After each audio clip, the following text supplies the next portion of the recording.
হরে কৃষ্ণ। ওম নমো ভগবতে বাসুদেবায়। জয় শ্রীকৃষ্ণ। রাধে রাধে। সামনেই আসন্ন বছরের অন্যতম শ্রেষ্ঠ পূর্ণিমা ঝুলন পূর্ণিমা তথা রাখি পূর্ণিমা, যে পূর্ণিমাকে সৌভাগ্য পূর্ণিমা বলা হয়। ভাদ্র মাসে এই পূর্ণিমা পড়লেও এই পূর্ণিমাকে শ্রাবণী পূর্ণিমাও বলা হয়। তাই নানা দিক থেকে এই পূর্ণিমা একটি অন্যতম গুরুত্বপূর্ণ তিথি। শাস্ত্র অনুসারে এই পূর্ণিমাকে হরিহরের আবির্ভাব তিথি হিসেবেও গণ্য করা হয়। তাই বলা হয়ে থাকে এই পূর্ণিমাতে করা যে কোনো শুভ কাজ সর্বদা শুভ ফলদায়ক হয়ে থাকে। বন্ধুরা, আপনি যদি গৃহের সৌভাগ্যকে সর্বদা ধরে রাখতে চান, মা লক্ষ্মীর আশীর্বাদ যদি পেতে চান, তাহলে এই পূর্ণিমাতে করা আপনার সামান্য কাজ আপনার গৃহে সর্বদা সুখ ও শান্তি ধরে রাখতে সাহায্য করবে। আজ এই ভিডিওর মাধ্যমে আপনাদের সামনে ব্যাখ্যা করব যে এই সৌভাগ্য পূর্ণিমায় আমাদের কোন কাজটি মা লক্ষ্মীর উদ্দেশ্যে অবশ্যই করা প্রয়োজন, এবং কেনই বা এই পূর্ণিমাকে শ্রাবণী রাখি সৌভাগ্য বা ঝুলন পূর্ণিমা বলা হয়ে থাকে। এই পূর্ণিমার মাহাত্ম্য কী, এবং সর্বোপরি এই বছর 2024 সালে এই পূর্ণিমা কবে এবং কখন পড়েছে, এবং পূর্ণিমার সবথেকে শুভ সময় কোনটি, তা বিস্তারিতভাবে আপনাদের সামনে আলোচনা করব। নমস্কার বন্ধুরা, একলা মানুষ ইউটিউব চ্যানেলে আপনাকে স্বাগতম। ভিডিওটি সম্পূর্ণ দেখবেন, ভগবান তাতেই প্রসন্ন হবেন। ভালো লাগলে লাইক, শেয়ার ও কমেন্ট করবেন। ভগবানের আশীর্বাদ পাওয়ার জন্য চ্যানেলটি সাবস্ক্রাইব করতে ভুলবেন না যেন। সবার প্রথমে আপনাদের জানাই যে এই বছর 2024 সালে এই সৌভাগ্য তথা রাখি পূর্ণিমা কবে এবং কখন পড়েছে। এই প্রসঙ্গে আপনাদের জানাই যে এই বছর এই রাখি পূর্ণিমা তথা শ্রাবণী পূর্ণিমা পালিত হবে 19শে আগস্ট সোমবার দিনে। যদিও পূর্ণিমা শুরু হচ্ছে রবিবার রাত্রি 2:37 থেকে, যা থাকছে সোমবার রাত্রি 12:44 পর্যন্ত। যেহেতু উদয় তিথি মেনে পূর্ণিমার যাবতীয় বিষয় পালিত হয়, সেই কারণে এই সৌভাগ্য পূর্ণিমা এবছর পালিত হবে সোমবার দিনে। তাই পূর্ণিমার যাবতীয় নিয়ম বিধি উপাচার এবং পূর্ণিমার উপবাস সমস্ত কিছুই সোমবার দিন পালনের কথা বলা হয়েছে।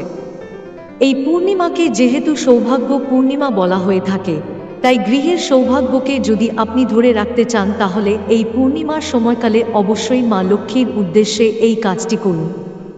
যদি বাড়ির আশেপাশে কোনো অশ্বত্থ বৃক্ষ থাকে, তাহলে পূর্ণিমার সময়কালে অবশ্যই একটি তামার পাত্রে সামান্য জল এবং তাতে অল্প পরিমাণ আখ, চাল ও চিনি মিশিয়ে সেই জল অশ্বত্থ গাছের গোড়ায় অর্পণ করুন, এবং উক্ত স্থানে একটি ঘিয়ের প্রদীপ বা তেলের প্রদীপ প্রজ্বলন করে আসুন। ভাদ্র মাসের মা লক্ষ্মীর ব্রত কথায় এই বিষয়ের পরিষ্কার উল্লেখ রয়েছে যে এই সৌভাগ্য পূর্ণিমায় যদি অশ্বত্থ বৃক্ষে জল অর্পণ করা হয় এবং মা লক্ষ্মীর পূজা করা হয়, তাহলে মা লক্ষ্মীর আশীর্বাদে সেই গৃহে কখনোই সুখ শান্তির অভাব হয় না।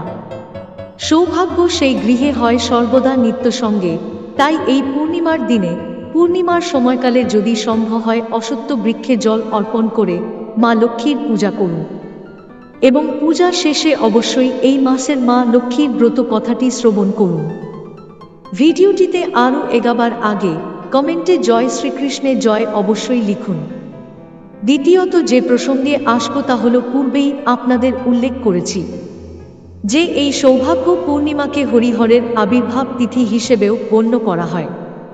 কারণ মূলত এই শ্রাবণী পূর্ণিমার দিনেই শিবলিঙ্গে স্বয়ং শ্রী বিষ্ণু আবির্ভূত হয়েছিলেন, যে কারণে এই দিনটিকে হরিহরের মিলন তিথি তথা হরিহরের আবির্ভাব তিথি বলা হয়ে থাকে। তাই এই দিনটিতে করা যে কোনো শুভ কাজ স্বয়ং ভগবান বিষ্ণু এবং শিবের সম্মিলিত আশীর্বাদ প্রাপ্ত হয়ে থাকে। ঠিক তারই পাশাপাশি এই দিনটিকে রাখি বন্ধন তথা রক্ষা বন্ধন এই কারণে বলা হয়ে থাকে, কারণ এই বিশেষ দিনেই ভগবান শ্রীকৃষ্ণ শিশুপালকে বধ করার সময় যে আঘাত প্রাপ্ত হয়, সেই আঘাতে তার রক্তপাত হয় এবং দ্রৌপদী তার হাতে কাপড় বেঁধে দেয়। তখন তিনি দ্রৌপদীকে নিজের বোন হিসেবে স্বীকৃতি দিয়ে তাকে সর্বদা সাহায্য করার এবং পাশে থাকার প্রতিশ্রুতি দেন। আর সেই কারণেই মহাভারতে যখন দ্রৌপদীর বস্ত্র হরণ করা হয়েছিল, তখন ভগবান শ্রীকৃষ্ণ দ্রৌপদীর সম্মান রক্ষা করেন। আধুনিক কালে কবিগুরু রবীন্দ্রনাথ ঠাকুর এই দিনটিকেই মূলত বেছে নেন ভারতবর্ষের ঐক্যের জন্য হিন্দু, মুসলিম, শিখ, জৈন সমস্ত জাতিসত্তাকে এক করতে। এই দিনেই বঙ্গভঙ্গ প্রতিরোধের জন্য তিনি সকল সম্প্রদায়ের হাতে রাখি পরিয়ে দেন। তাই এই উৎসব শুধুমাত্র ভাই বোনের মধ্যে সীমাবদ্ধ থাকে না, সকল সম্প্রদায়ের মধ্যেই এই উৎসব ছড়িয়ে পড়ে।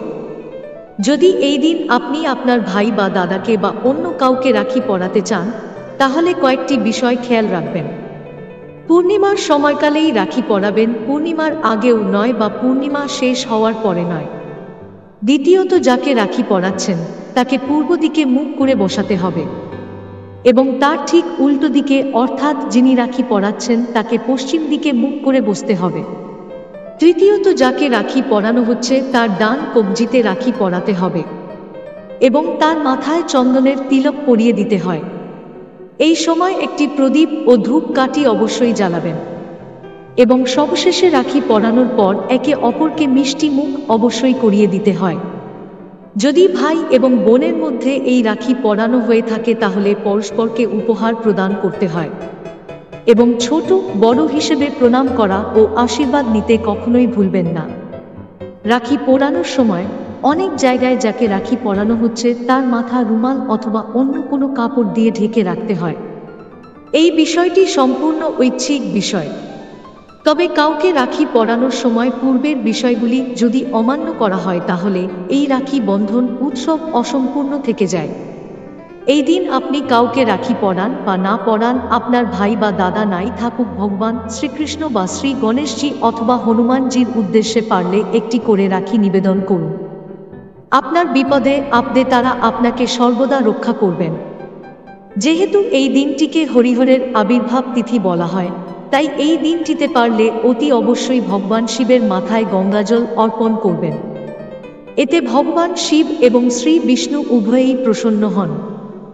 এই দিনে গঙ্গা স্নান এবং দানের যথেষ্ট মাহাত্ম্য রয়েছে। পবিত্র এই রাখি পূর্ণিমার দিনটি একটি মিলন উৎসব। এই উৎসবকে কেন্দ্র করে সৌভ্রাতৃত্বের বন্ধনে আবদ্ধ হয়ে আমরা একটি সুন্দর সমাজ আগামী প্রজন্মকে উপহার দিতে পারি। তাই আসুন সকলেই আমরা এই দিনটি নিষ্ঠা, ভক্তি এবং ভালোবাসার সঙ্গে উদযাপন করি। তাহলে বন্ধুরা, আজকের ভিডিওটি এখানেই শেষ করলাম। ভিডিওটি কেমন লাগলো তা অবশ্যই কমেন্টে জানাবেন। তাহলে দেখা হচ্ছে পরবর্তী ভিডিওতে। আপনারা ভালো থাকবেন, সুস্থ থাকবেন, পরিবারের সদস্যদের ভালো রাখার চেষ্টা করবেন। জয় ভোলে বাবার জয়, জয় রাধা কৃষ্ণের জয়। ধন্যবাদ।